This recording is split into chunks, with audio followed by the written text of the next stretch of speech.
अफगानिस्तान की सत्ता पर तालिबान का कब्जा होने के बाद पाकिस्तान की बाँछें खिल गई हैं। उसकी खुशी इस बात से दोगुनी हो गई है कि अफगानिस्तान की भविष्य की रणनीति पर चर्चा करने वाले किसी भी अंतर्राष्ट्रीय मंच पर भारत को जगह नहीं दी गई। इधर भारत भी अफगानिस्तान से अमेरिकी सैनिकों की वापसी की रूपरेखा तय किए जाने के वक्त से लेकर वहां तालिबान राज कायम होने तक और उसके बाद भी पड़ोस में लगी आग पर अब तक बेहद ठंडी प्रतिक्रिया देता रहा। पाकिस्तान को भले ही ये लगे कि अफगानिस्तान के मुद्दे पर अलग थलग पड़े भारत की मजबूरी है, लेकिन असलियत में भारत की रणनीति रही है कि पहले दुनिया को पाकिस्तान और तालिबान की हकीकत का अंदाजा लग जाए, फिर अपना पासा फेंका जाएगा।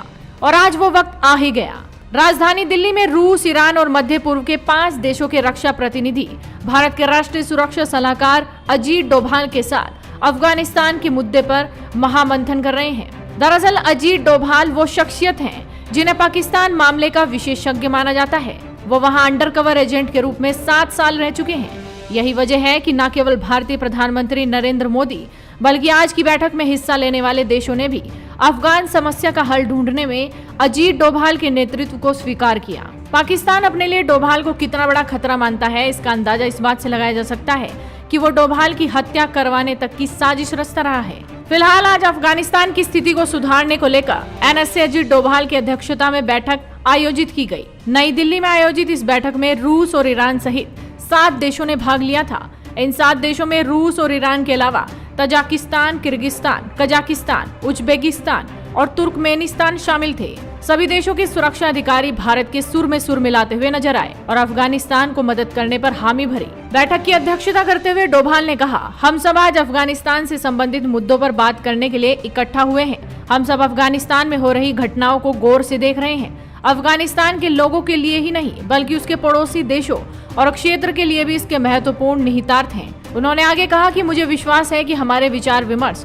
प्रोडक्टिव और उपयोगी होंगे और अफगानिस्तान के लोगों की मदद करने और हमारी सामूहिक सुरक्षा बढ़ाने में योगदान देंगे। अब डोभाल की अध्यक्षता में हुई बैठक में पाकिस्तान पर नकेल कसने की प्लानिंग प्रमुख एजेंडा था, क्योंकि सभी को मालूम है कि अफगान समस्या का सबसे बड़ा कारक पाकिस्तान ही है। भारत ने तालिबान राज पर आज तक कभी कोई बड़ी या कड़ी प्रतिक्रिया नहीं दी थी, साथ ही उसने तालिबान को मान्यता भी नहीं दी। हालांकि भारत ही नहीं, क्षेत्रीय सुरक्षा पर दिल्ली में हो रही बैठक में शामिल हो रहे देशों ने भी तालिबान शासन को मान्यता नहीं दी है। इन सभी देशों की चिंताएं भारत की चिंताओं से मिलती जुलती हैं। उधर पाकिस्तान अपना हित बिल्कुल दूसरी दिशा में देख रहा है। यही वजह है कि उसने इस 2 दिन के दिल्ली डायलॉग में शामिल होने से साफ इनकार कर दिया। वो अफगान समस्या पर चर्चा करने वाले अन्य मंचों से भी दूर ही रहा, फिर चाहे वो G20 और ब्रिक्स जैसे सम्मेलन हो या फिर द्विपक्षीय बातचीत। भले ही चीन पाकिस्तान ने अफगानिस्तान तालिबान के मुद्दे पर क्षेत्रीय सुरक्षा बैठक से दूरी बना ली हो, फिर भी इसका महत्व कम नहीं हुआ और अब पाकिस्तान अजीत डोभाल के नेतृत्व में इस मीटिंग को होते देख खौफ में है। देखना होगा कि आगे इस एजेंडे पर कैसे काम किया जाएगा और किस तरह से तालिबान को और पाकिस्तान को सबक सिखाया जाएगा। तो आप भी इस वीडियो को शेयर कीजिए और जुड़े रहिए हेडलाइंस इंडिया के साथ।